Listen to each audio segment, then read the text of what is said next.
Hello and welcome. My name is Olivia Hupp, and on behalf of Youth Time International Movement, thanks for joining us. Today's video is a continuation of our current webinar series, Future Skills for Workplace Sustainability. If you've missed any of our previous episodes, you can find them all on our YouTube channel under playlists, and while you're there, don't forget to subscribe so you can keep up with all of our future content. Today's webinar is about the phenomenon of digital nomads, or working where you live rather than living where you work. Our expert speaker is Dr. Olga Hananen out of the University of Eastern Finland. Her current research focuses on the new and growing trend of lifestyle mobility. So on that note, let's get started.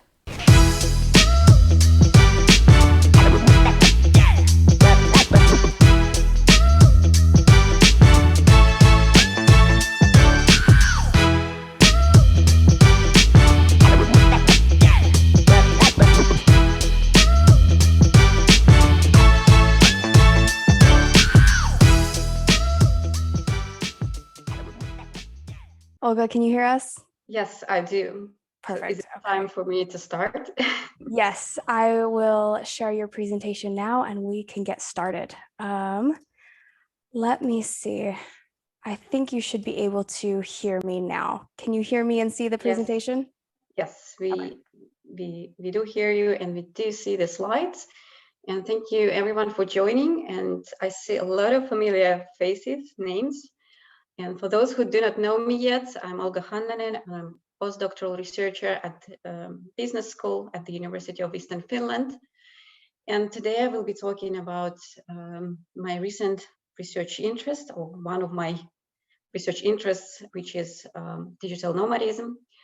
And one of the first questions when Olivia contacted me, she asked me, why do I pursue this line of research?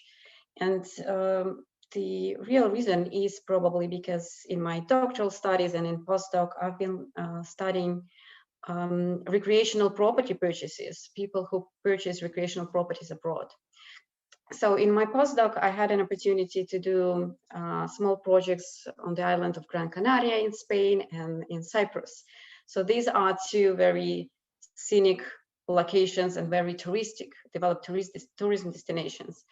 And while I was working there as a part of my research visit, I noticed that actually there are other people who go there purposefully to work remotely because they can be remote. So I started to look into digital nomadism in 2017. And back then, and Olivia, if you could give us the next slide. Yeah, back then and still now, the general picture about digital nomads is somebody with a laptop working on a beach or somewhere on a scenic location. Yeah, marooned on a desert island, still running your business or doing your job. Olivia?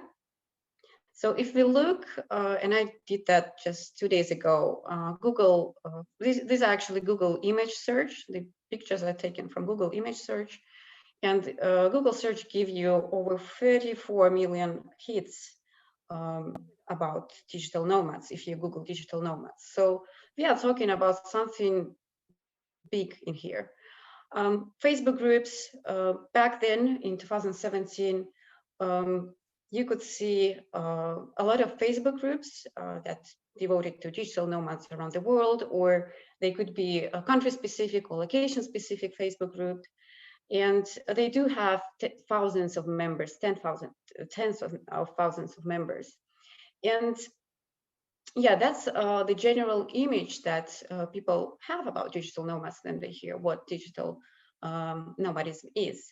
And back in 1997, there weren't really any, well, there were a couple of academic publications on the topic, but there were many blogs and nomads were sharing stories, and there was like popular articles about digital nomadism, about this interesting and new lifestyle.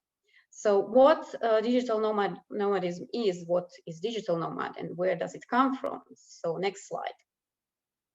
So the term was introduced in 1997 by Makimoto and Matters. They wrote a book, Digital Nomad, and where in that book they describe an outcome of technological advancement on people's lives.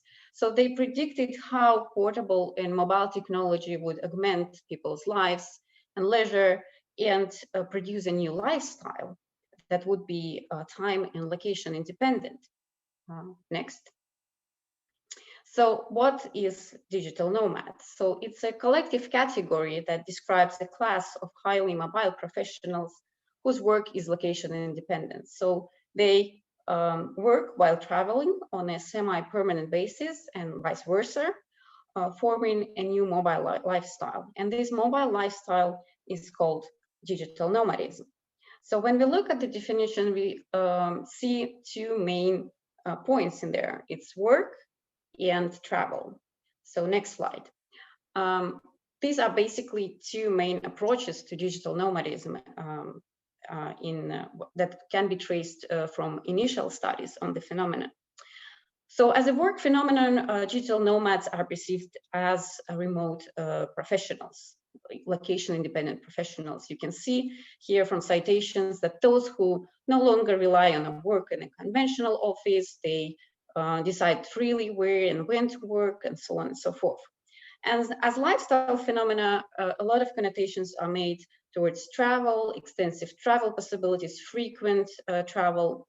And what's important in here is that digital nomads select their location based on leisure and lifestyle considerations rather than work or employment. If in traditional perspective, we would think that people move to another city or another country because they follow their job. Yeah, I get a job in London, I move to London. This is something digital nomads do not do. Rather, on the contrary, they move away from the place of employment. So when we talk about digital nomads, it's not only important to define what they are, but also define what they are not. And next slide. So here, and it's based on my article that is published last year, I tried to differentiate digital nomadism and digital nomads from related phenomena. Yeah, in initial studies and in popular literature, we see that many terms are actually used as synonyms to digital nomadism or like used even equally to digital nomadism. So I tried to, in my article, to differentiate what it is and what it is not. So telecommuting, so here I have work-related categories and lifestyle-related phenomena. So telecommuting. Telecommuting is technologically enabled interaction. It's a condition for technologically connect and interact with other colleagues, peers. So telecommuting is rather related to immobility than to mobility, what is essentially digital nomadism. People telecommute from home because they do not want to go to the office, or they do not have to go to the office. They can telecommute from a nearby cafe, or actually we can telecommute from office as well. And telecommuting is a part of digital nomadism, it's an essential part of digital nomadism, but it doesn't have this travel element of travel that digital nomad has. Freelancers are defined as professionals who are self-employed by choice, and many digital nomads are freelancers, but normally freelancers are location flexible, but they do not normally engage in this ongoing travel lifestyle as digital nomads. If they do, they become digital nomads. But not all freelancers are digital nomads, but some of digital nomads are freelancers. So traveling professionals sometimes are categorized as a subcategory of digital nomads, which I personally disagree, because when we have traveling professionals, travel is a necessity, a condition of their work, while in digital nomadism is a free choice. Okay, let's go to backpackers, flashpackers, global and neo-nomads. Sometimes digital nomads are even used as backpackers, or backpackers are categorized as digital nomads. Well, when we look at backpackers, the main motive for their travel is leisure and lifestyle reasons. They do not necessarily bring technology with them. They do not necessarily work on the way. If they do, they usually do some odd jobs. So yeah, these two categories are not equal in any sense. However, flash packers are already getting closer to digital nomads because flash packers are those backpackers who are technologically savvy. So they bring technology, they book their trips online, they plan their trips using technology, and they share experience through means of technology. So, but normally flash packers do not use technology to work on the way while traveling like digital nomads do. Global and neo-nomads are the closest category to digital nomads. As we see in the next slide soon, global and neo-nomads are also mostly representatives of, I would say, developed, industrialized nations. And they also do not permanently reside to the places where they travel, but they do engage into travel to pursue alternative lifestyle. And they do not normally employed, or they do also odd jobs on the way to support their travels, their living. So here we can see that digital nomads is like the fine line between many categories is it's really a fine line, but it's also a very different category to already existing types of work-related and lifestyle mobilities. And next slide, please. So who are digital nomads? Shortly about them. This is the information that you can see also in popular media, and also it's based on studies on digital nomads. So they are primarily Westerners, holders of so-called powerful passports that allow them to travel extensively and have favorable entry possibilities to many destinations in the world, many countries in the world. They're usually well-educated and fluent English speakers, single, sometimes couples. Families are rather an exception among nomads. They do not have permanent residence or spend very little time in their home country. They are not limited to a particular age group, though predominantly they're in their 20s or 30s. And also they are not limited to particular nationality or profession. Next slide. So statistics, it's very hard to estimate how many are out there digital nomads. Only in 2018, digital nomads were included as a separate category in the State of Independence in America annual research report. And it's a survey-based estimation of digital nomads in the United States. And you can see the last year report state that 10.9 million American workers currently describe themselves as digital nomads. And it's a spike of almost 50% in comparison to the previous year. And we can see that, as we will soon see, actually, it's actually driven by the pandemic. And you can see also that, in addition, many million of American workers aspire to become nomadic someday. But I would carefully use these statistics because how digital nomad is defined in here, also people who take vacations or who work in their permanent place of residence at home or in the office, and they go somewhere to work and then they come back and then go somewhere again. So those people are also categorized as digital nomads. And so how do we differentiate who are those who permanently or constantly travel and those who do these small vacations? So who are counted in these statistics? It's a little bit open yet. Next. Yeah, so digital nomads is actually, it has gone mainstream already. The amount of services, products that specifically designed, crafted for this segment is worldwide, and it's growing very rapidly. Nomads have their own conferences, cruises, retreats, co-working, co-living spaces. They are growing like mushrooms after the rain in certain destinations. Remote year programs, coaching, guidebooks, magazines, house rentals, you name it. Today. So interesting in here what I found, Digital Nomads Nation project. There is also, as far as I understand, is an application. It's an e-nation support services that those global citizens could connect and get certain advice, I guess.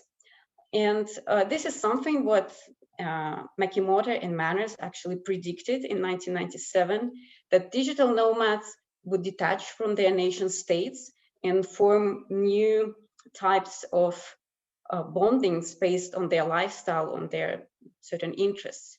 And I think that's a very extreme example of this. Another interesting thing that is happening is digital nomad visa project, and interesting that Estonia was the first one last year, January last year, Estonia, the first country that launched digital nomad visa. And Olivia, now if we quickly Google digital nomad visa, we at least get 18 countries. Other sources give up to 28 countries that have digital nomad friendly visa. So they not specifically called as a digital nomad visa, but they have certain freelance visas or other types of visas that are suggested as digital nomad friendly. Next one. Yeah, another, probably many of you know the Nomad list and the destination ratings, that destinations are now rated as according to their conditions that are friendly for digital nomads. So as you can see here, there is not only weather and the monthly expenses that are counted, but also in the right upper corner, the bandwidth connectivity, which is important and essential for digital nomads. And this is another example of what Makimoto and Manners were telling in their book in 1997, that when people will depart from their nation states, countries, not only countries, but cities will start to compete for citizens. And this is the story coming true. Next. Okay, a few words on COVID and digital nomadism. So we saw all experience world's largest experiment in remote work. So many traditional employees now realized and tried that they can actually be remote. At the same time, companies shift to remote or flexible work policies, and we see that this is something that's going to stay after the pandemic. Also, surveys already show that people want to continue to be remote, not everyone, but many. And so we are just getting prepared, or like we creating this pool of remote workers who might, once the borders are open, engage into international travel and become digital nomads. So also what we see on the domestic scale, in Finland, for example, we have this remote work tourism phenomenon that people actually go to work remotely somewhere in the tourist destination or in the summer cottage or somewhere else. And destinations that lost foreign travelers, foreign tourists, actually now create remote work packages and advertise those for domestic market. In the US context, we see Zoom towns, when people relocate from big cities to rural areas and connect from there, telecommute from there, creating this Zoom town phenomenon. So what is interesting in here, that while we are all, how do you say, training, we are to become digital nomads, maybe potentially, as we are all remote, not all, but many. And at the same time, pre-COVID digital nomads, they actually had to settle. So what I see by, and this is purely my observation because my personal professional interest is focusing on nomads, and I see that some nomads, they either returned home to their home country because of the pandemic, or others, they relocated to a third country. They didn't stay in a country where they were during the pandemic, but they decided to go somewhere else to stay while the pandemic is out there. So it would be very interesting to see what are the choices behind those decisions, why you decided to go to this particular destination and not to go home, or to go home and not to stay somewhere else. Next, please. Yeah, the other side of the coin, and Olivia, you can click probably on a couple of those. While digital nomadism is portrayed as this luxury and privileged phenomena on one hand, it also actually provoked by the precariousness of employment and increasing and rising costs of living in Western societies. And so people try to relocate to more affordable destinations to get good living conditions with the money that they're making. Downshifting. Usually downshifting means departure from consumerism, but in case of digital nomads, downshifting means they downshift their career. So I saw one study, but here I should emphasize that more research is needed to support this point. But one study claims that digital nomads are actually underemployed in comparison to their peers back in home country. So this could be the precondition to engage into this lifestyle. You have to compromise your career. Next. Loneliness and social isolation is also one of the downsides of the phenomenon, because as we saw, nomads are usually single people or sometimes couples. So when you go to a new destination, it takes time to make friends, to connect with others there. And sometimes you're not always create meaningful connections everywhere. So loneliness and social isolation is also one of the downsides. Blurring work and leisure boundaries, pressure of overwork is actually very peculiar characteristic of distance work, of remote work, and not only of digital when you travel, but also when you, for example, work from home. And the last one, but not least, is communities within communities. And actually, this is the outcome, one of the negative impacts on the destination, I would say, when actually nomads socialize with other nomads in the destination. They stay in co-working spaces or co-living spaces, and do not really connect with the destination. So they moved between those transnational communities on an international scale between different destinations. And that was pointed out as one of the downsides of the phenomenon. Next, and that was the last thing I wanted to say today. And please, if you want to hear more, I put updates in my Twitter and LinkedIn channel, or you can always drop me an email to ask more. And the next slide is includes the sources, and that's my talk is based on today. All right, thank you very much for that. I didn't know much, but now I feel very educated about this topic, so I appreciate it. So we now have a Q&A session for anyone that has any questions for Olga. I would ask that you either write it in the chat for everyone or for me, so we're not all asking questions all at the same time off of mute.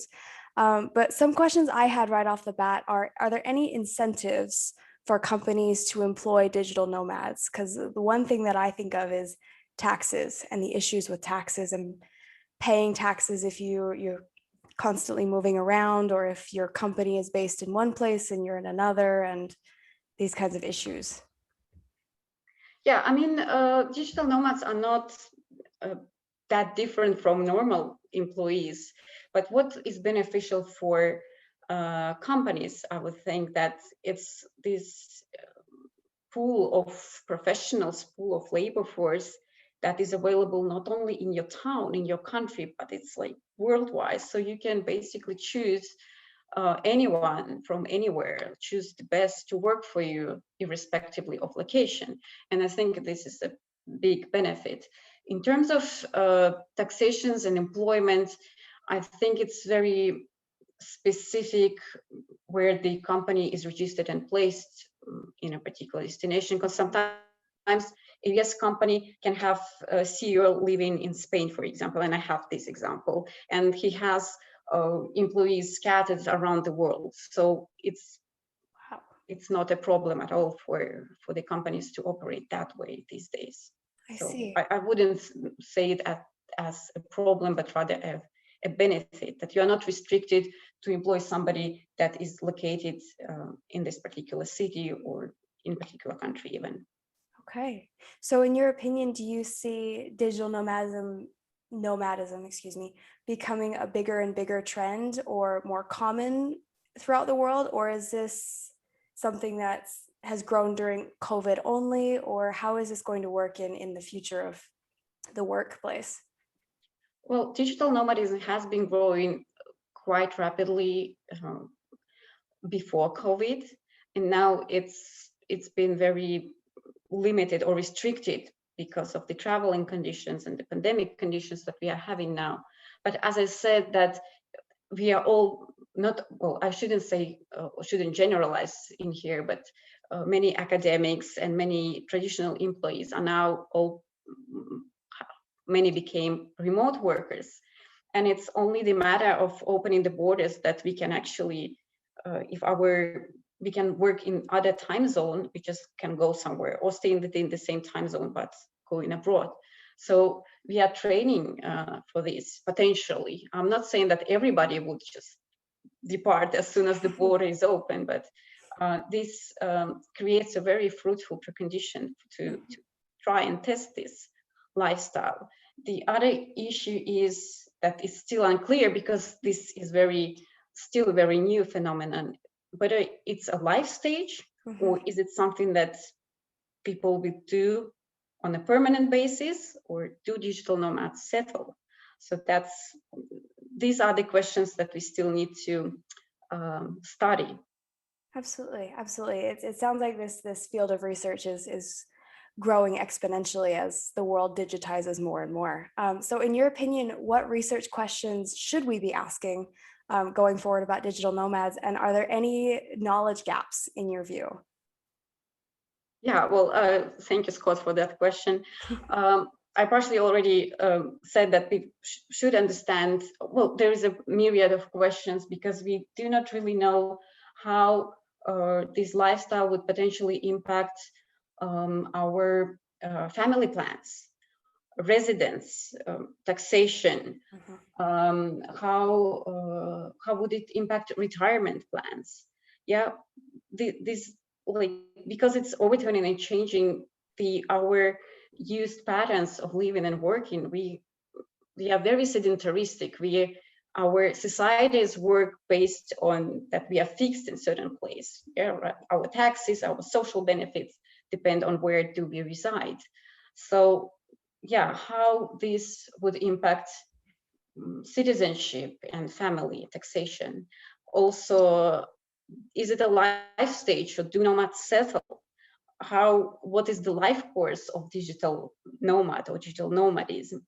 So this is an interesting question, as well as I also mentioned in the presentation, downshifting. Do nomads really compromise their careers because of the lifestyle choices and this lifestyle? We have to look more into that and dig more into digital nomads to answer all these questions. Absolutely. We have another question from Jenny. She's asking about time and time zones. So she wants to know if remote work has collapsed spatial distance, but not temporal ones, or do digital nomads in your study refer to temporal time zone issues? Well, that's, if I do understand this question correctly,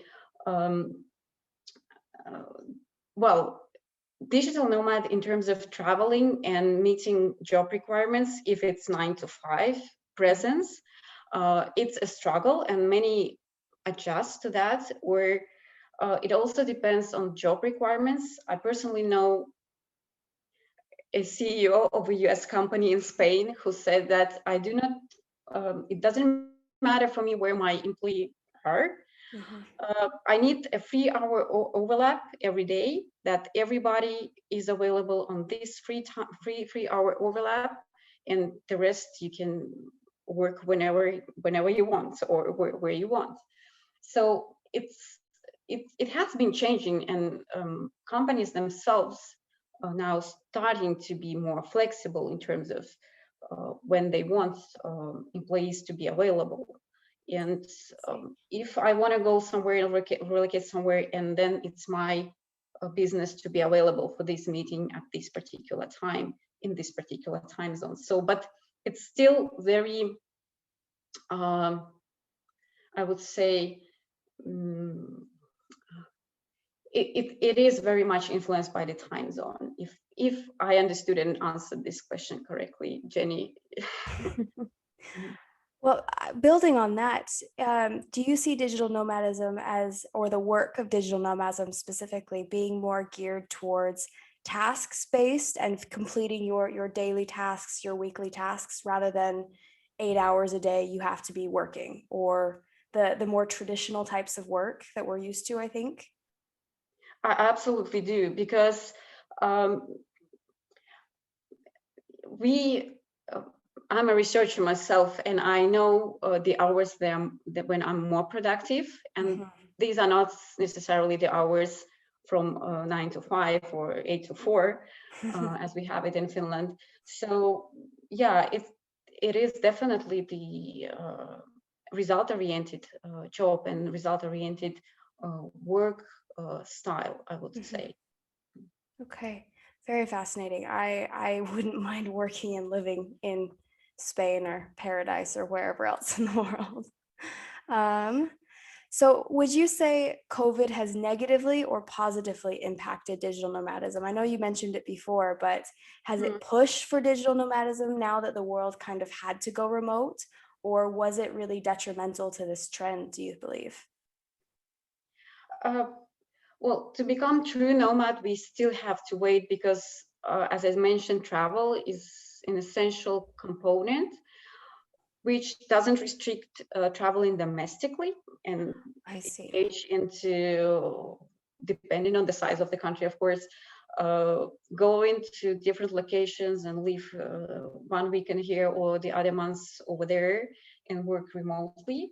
So I think what we see and gonna see, it's the digital nomadism itself would probably create like sub forms and subcategories, like Yeah. the domestic digital nomads or those who travel internationally. But since internationally is still a big question mark, it's, I wouldn't think that the urge to travel would go away because of the pandemic. So my estimation is that pandemic contributes to that, because people would be even more willing to go somewhere after this will end, hopefully. Absolutely. I would think that people, knowing that they can now work remotely, would say, well, I can do this job at home. Why can't I do this job in Fiji or somewhere where they offer digital nomad visas? Speaking of digital nomad visas, can you tell us a little bit more about countries that offer these? What sort of benefits there are with taxes, social benefits, these sorts of things? Are there anything specific that these visas kind of offer as incentives? Well, it's not that they offer, but they require. Usually, when we look at different characteristics or different countries, they usually require a minimal income, that you have a certain income per month, and it's country specific. For example, I know, for example, I cannot go and work remotely in Arab Emirates because my income doesn't allow me. So it's really a high, high end, or like high income people who can actually go and, for example, be digital nomads in Arab Emirates. Yeah, so I would say that income limit is one of the peculiar characteristics.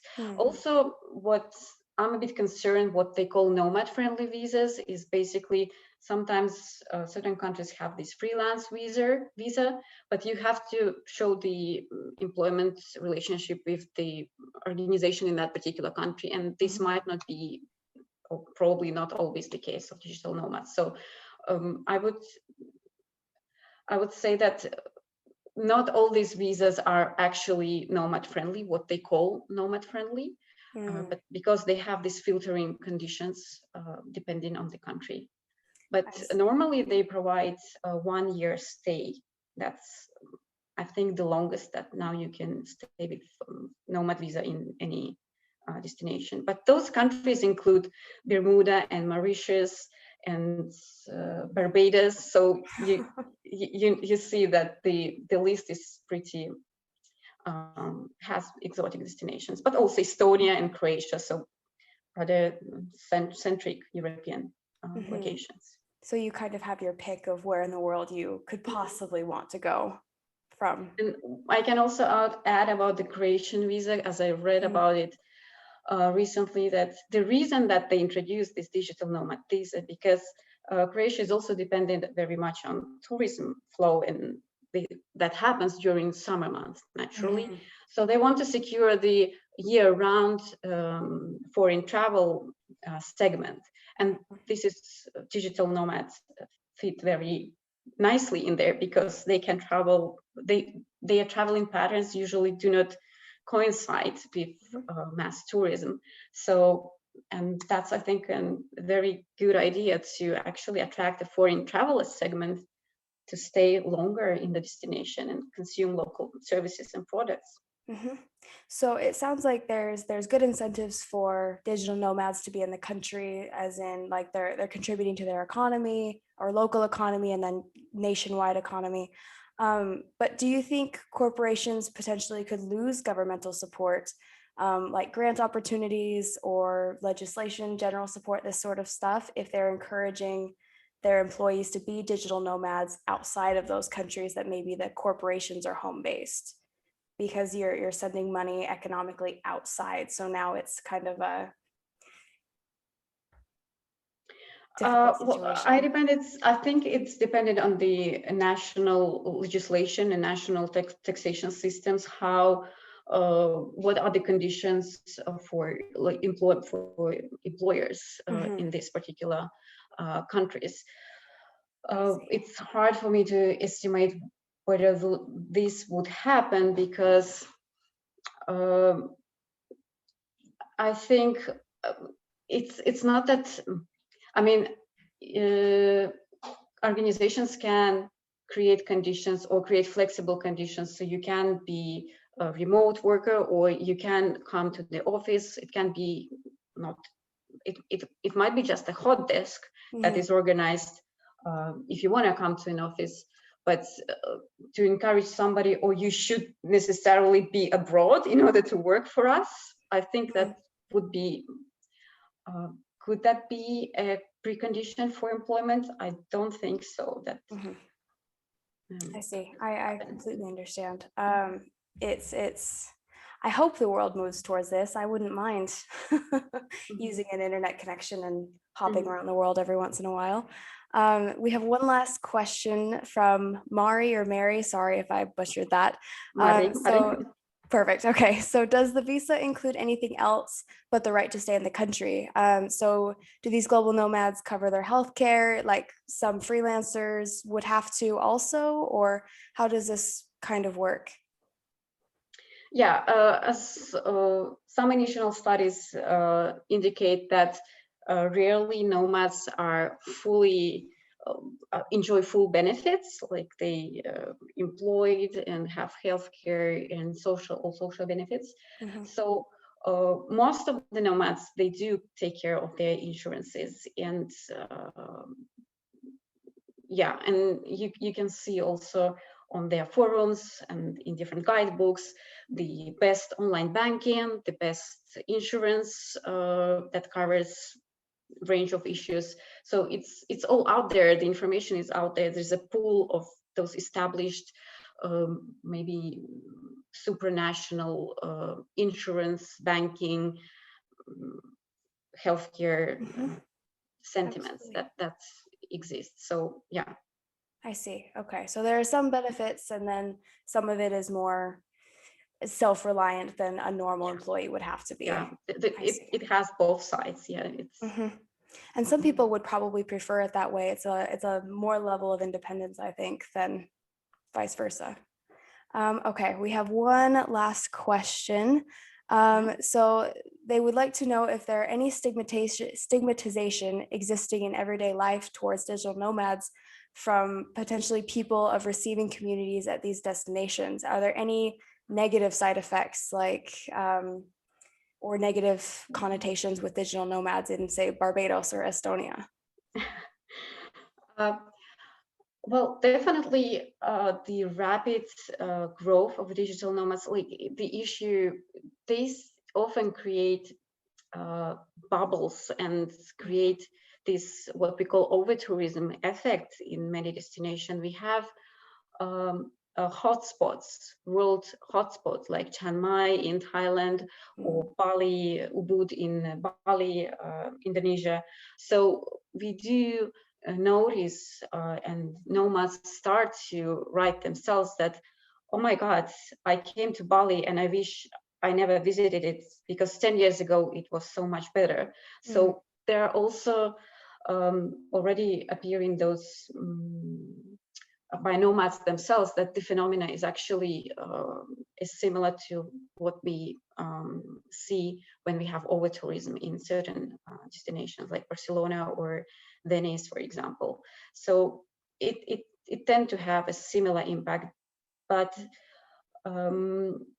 more studies needed to be done on the destinations as well, what actually happened in there and how locals perceive digital nomads and whether they actually can differentiate nomads from other categories and of visitors. It would be interesting to see also if this trend grows, if more digital nomads are more integrated into the societies that they start to live in as well. So now they're kind of not this outsider, but more part of the community itself also. Exactly, because they stay longer in the destination and they consume local services and use local housing and local transport and so definitely. Okay, well, I want to thank you very much for your presentation and sharing your knowledge with all of us. I think it's a fascinating topic that a lot of us would like to learn more about, or if you work with Olga, then you know and obviously are also interested in this.